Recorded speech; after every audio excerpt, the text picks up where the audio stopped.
Hey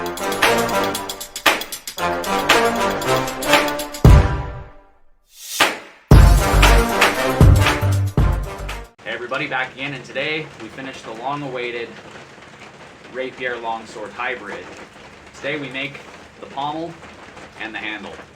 So first things first, we're going to get the pommel started, and then after that we will go ahead and slap it on, construct the handle, and have the finished Rapier longsword. Finally, we have this long Rapier longsword hybrid blade. If you haven't seen the last couple of videos, it's a broad cutting blade, and then it steps off into a cutting section that tapers over into a thrusting point. So this does sacrifice some of its cutting capability, but it makes it a hellacious thrusting sword. So this would be something you would use more of a dueling style sword, an armored combat style sword, something you could be very careful how I do this so I don't cut my hands. You can half sword with it, use it more traditionally like suchly. You can fight point on with it. Thanks to that thumb ring, you can keep your thumb nice and safe and use it for distance. Or you can full on go and use it like a longsword and use it for cuts. But I've chatted on long enough. Let's go ahead and cut some steel, hammer on it, and get started. So first things first, we need to cut off about 1.25 inches or so of this chunk of rebar. This is going to be what we use for our pommel. We don't want it too big, so we're going with the 1.25 inches so we can forge it down to the size we want. This gives me just enough of a counterweight on the end of my pommel to make this sword come to life and feel very, very lively. As this blade is probably only a pound and 4 ounces minus the guard and pommel, we want a lighter counterweight. We don't want something big and heavy and chunky. We want something smaller and lighter so we don't bring the point of balance way too far back and make it to where we can't feel the blade on this sword.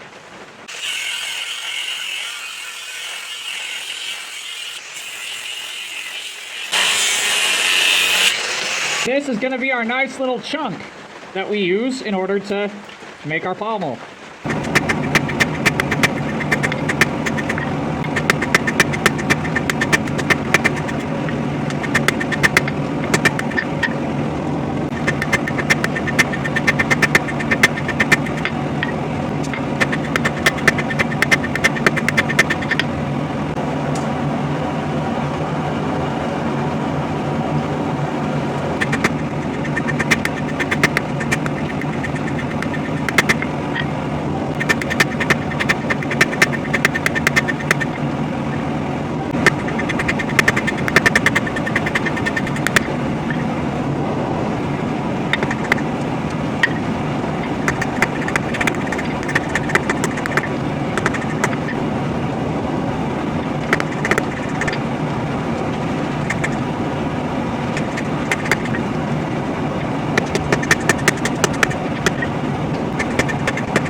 I have now gone ahead and welded our pommel in place. I've also welded the base of the guard in place on both sides. So now everything is solid on here. We have a nice wiggly blade. You see that vibration? That's wild. Kind of hard to see maybe if I move it over here. Just look at that. Look at that sword wiggle. That's incredible. That's a springy blade. Very long, very light sword. So let's go ahead and wrap the handle on this bad boy and we'll have a finished sword. I will see you guys in a minute once the handle is wrapped.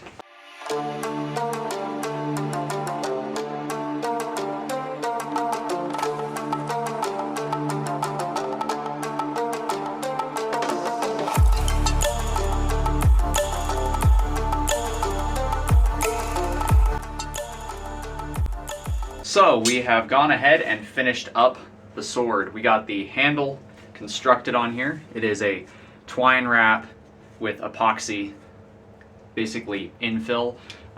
If you haven't seen how I do this, it's a bunch of knots in multiple layers, epoxy resin coated, tied again, epoxy resin coated. So it's essentially a modern rubber handle that looks more traditional. So you get the best of both worlds with the grippiness, with the durability, but you also get that nice aesthetic.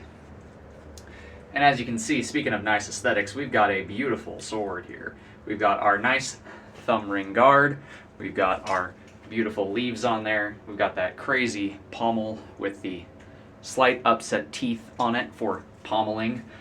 This is a utility sword. This is kind of a thing I've wanted to do for a while, was make one of these rapier longsword hybrid kind of deals. This would be more of a cut and thrust rapier that falls in between the lines of a traditional rapier and a longsword or a fencing sword and a armored combat sword. But that does it for today's video. If you guys liked what you've seen, do me a favor, do that thing right there. And until next time, God bless, stay sharp out there. If you're looking for a custom sharp object, check out the Etsy store. Link will be at the end of the video.